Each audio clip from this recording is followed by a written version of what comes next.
Well, good afternoon and welcome to the Idahoan Show. Today I want to talk a little bit about shop vacs, specifically some lessons learned on how to select a vacuum cleaner for your workshop. Now, if you're like me, you probably don't get excited about vacuum cleaners. You know, the shop vac is just not as interesting or as glamorous or as fun to use as a lot of the other power tools in my shop. And so it's really tempting to sort of skimp out on the shop vac, to buy a bottom-of-the-line entry-level model that doesn't cost much money, so I can take that savings and put it toward other more interesting purchases.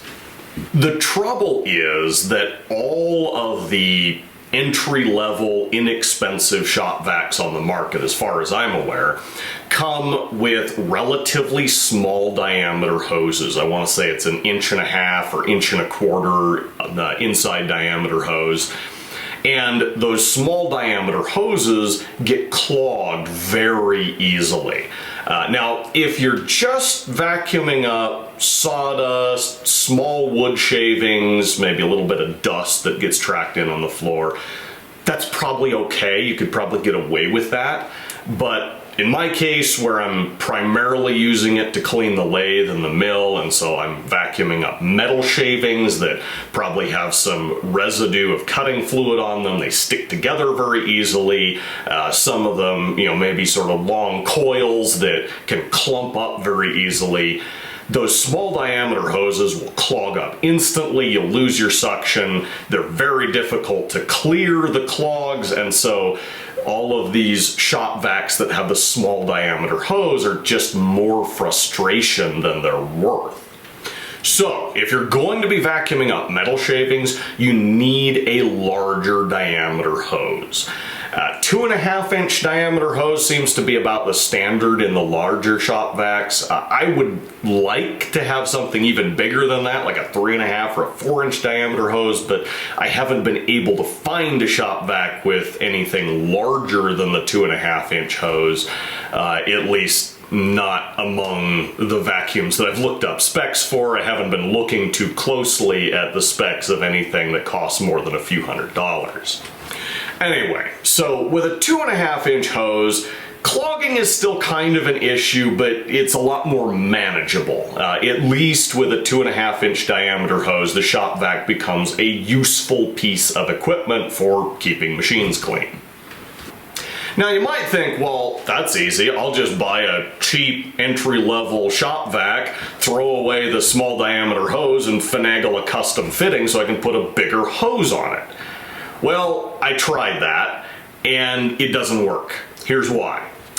It's not actually the vacuum pressure created by the vacuum impeller that draws material through the hose. It's actually the flow of air that pushes chips, shavings, dirt, whatever through that hose. And so the air velocity in that hose has to be high enough to keep that material moving, otherwise it's going to settle and you're just going to get clumping and clogging. Well, you can calculate the velocity of air flowing in a hose or any fluid flowing in a closed conduit just by dividing the volumetric flow rate by the cross-sectional area of that conduit. And of course, cross-sectional area increases quadratically as diameter increases.